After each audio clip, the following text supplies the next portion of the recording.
Hey, what's up guys? Welcome back to the channel.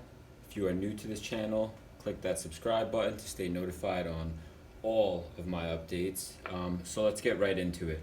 Today what I'm going to be doing is a quick tutorial on how to replace your fork seals or oil seals on the BBR SP5 forks. Now I know this might not look like the BBR fork. I have this one prepped to be painted. I actually had to put the fork back together because I noticed something that I said in the video I made that could throw people off, so I wanted to correct that. So I'm gonna just start from the top. First thing you want to do, you want to have a 17 millimeter socket and a 6 millimeter hex or Allen. You want to start by taking off the top bolt. Make sure the fork is fully extended so that there's no preload. You don't want this bolt shooting out at you. Alright, now that bolt comes out and your spring as well comes right out.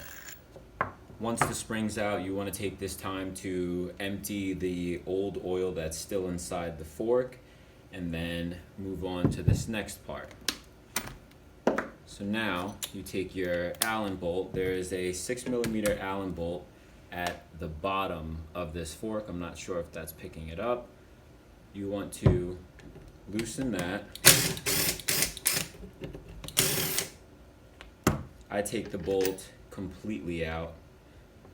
Now BBR does have a video on how to do this, but the video was published I think 10 years ago and was definitely out of date for camera quality, purposes. So I just wanted to take this time to redo the video to, give new riders and stuff like information with good quality, because that video, if you're not well experienced, it's kind of hard to see what's going on. So you take that Allen bolt out, and then your dampening rod comes out. There is an end piece, but I'll get to that. Your fork tube should now slide out. This is the little end that I'm talking about. You can push that or pull it. Well, you can't push it, it doesn't go up. It comes out that way. And that's all there is to a disassembly. That goes on the end of here, and we can sit that aside. Now for the seal itself, everything is pretty much disassembled. It's just the dust and oil seal in here. So you get your flathead, you pop out the dust seal, then you get a smaller flathead. There is a retaining clip. I'm not sure if you can see it in there, but there's a retaining clip on the inside. You just get the flathead behind it and pop that clip out. And then you want to pop your oil seal out. That's sitting way down in there. Alright. Usually they do not come out that easy. You usually have to use a torch and just heat up the outside, just warm to the touch. You don't want it extremely hot, but that's how you get that oil seal out. Now, as you can see, everything is all emptied out. You want to take this time to check your fork legs. Make sure where it's going into the seal there isn't any nicks or cracking in the chrome plating, because that would be your cause of the leak and would cause future leaks. So you make sure this stuff is all cleaned up. I usually spray all this down with contact cleaner besides your seals or new seals. You don't want to get that rubber O-ring because it could stretch with the chemicals. So I usually spray this stuff down with contact cleaner, get all the oil off.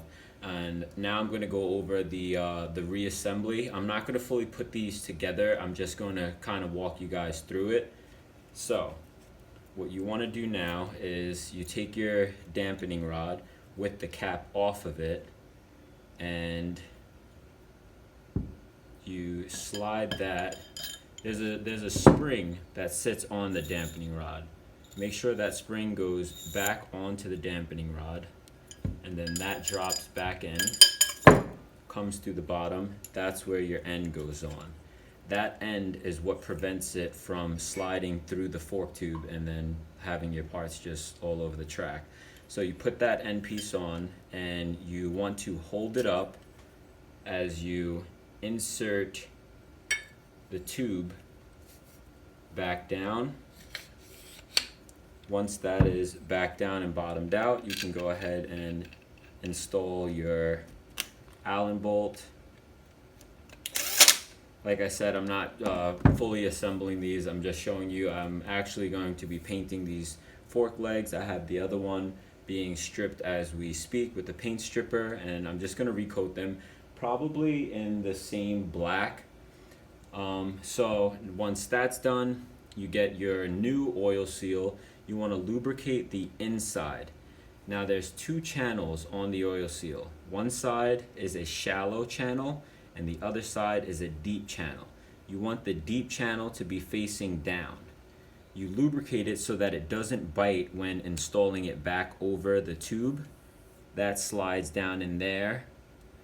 I'm not going to actually install it, but that would slide down in there. You would use your seal. There's they have special tools. There's like a seal driver. I would just use like PVC around the same diameter of the outside. You don't want to do the inside because, like I said, with the lip, you don't want to cause any damage to the inside of the seal. That's what makes contact with the fork. That's what keeps the oil down, keeps all the grime out, along with the dust seal. So this goes down into the fork, and that would be driven in. Once that's driven in, then your retaining clip will go over.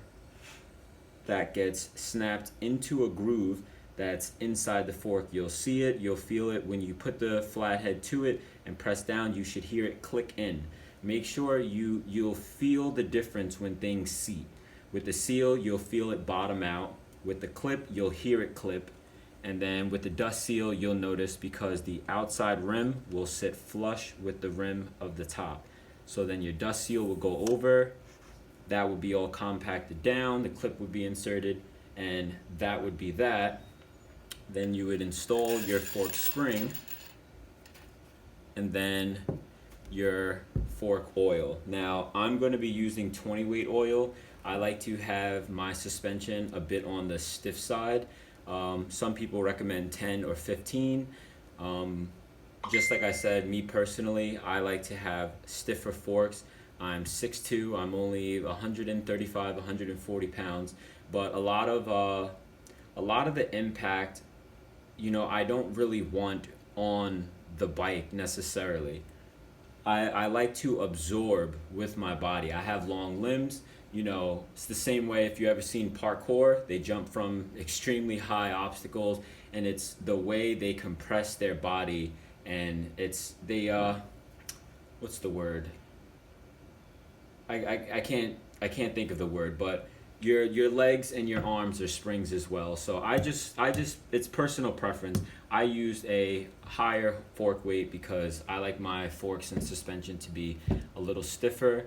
So for the BBR forks, BBR, when they put out the video, he said 3.8 fluid ounces. Some forums say 4 ounces, some say whatever. BBR, they said 3.8 fluid ounces and not to exceed. So you would get yourself a measuring cup for 4 forks. They because I believe there's a difference with regular ounces and fluid ounces. It's a little bit off, so it will be inaccurate if you use the wrong cup. They sell measuring cups for forks. They're really cheap. You can get a kit on eBay for, I don't know, 10, 20 bucks.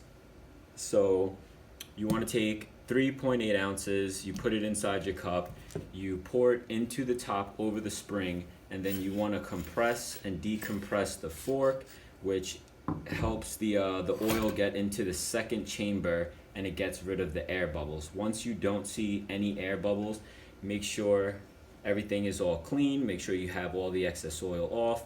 Then you could go ahead and screw on your top bolt. Now, if you guys, it's like really hot in here. Now, if you guys have any questions, leave that down in the comment section of this video. If you found this video helpful at all, let me know in the comments what you liked, what you didn't like. I'm also going to go over what seals I use. I get from a company called All Balls Racing. That's what I use for all my seals and bearings. a good upgrade for these forks is actually what I bought. These are the CRF or XR70 fork seals, which it's the same for the BBR SP5s, and it's a better upgrade. The BBR SP5 stock seals tend to blow out under load because, you know, everything was designed with children in mind, but, you know, the adults are taking over the sport. So we definitely have not taking over the sport. I didn't mean it like that. Where a lot of adults are riding these pit bikes. Like, you know, pit bikes are blowing back up, and, you know, we need things that could handle our weights. So I use the ones that go into the CRF 70. It's all up to you. If you guys have a company that you go with them. I'm not knocking any company. I'm not saying who's better than who. It's all personal preference. I like 20 weight oil. I like to use All Balls Racing products for my seals and bearings. And yeah, so with that said, I'll do a quick little overview. Disassembly, top cat, Allen bolt, parts come apart. You want to clean everything, inspect the fork tube before reinstalling anything.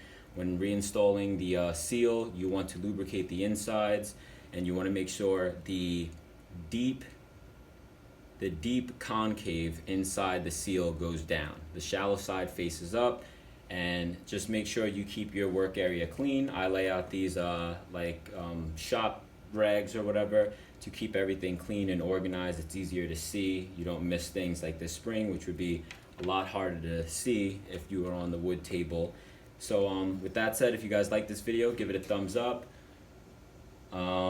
Any comments, leave that in the comment section. I will be doing a future video on, I'll actually show you, with a few of these bikes. This bike right here, this one is gonna probably be like my full mod bike. This is what the SP5s are on, and also the BBR swing arm in the back. So yeah, just I guess stay alerted, click that bell, and it'll keep you updated on whatever I post. I'm going to paint, like I said, I'm going to be painting these, probably gloss black again, clear coating them, getting them back onto the bike. But once that is done, I might mess with the gearing a little bit. I've been playing with different gearings to see what I like.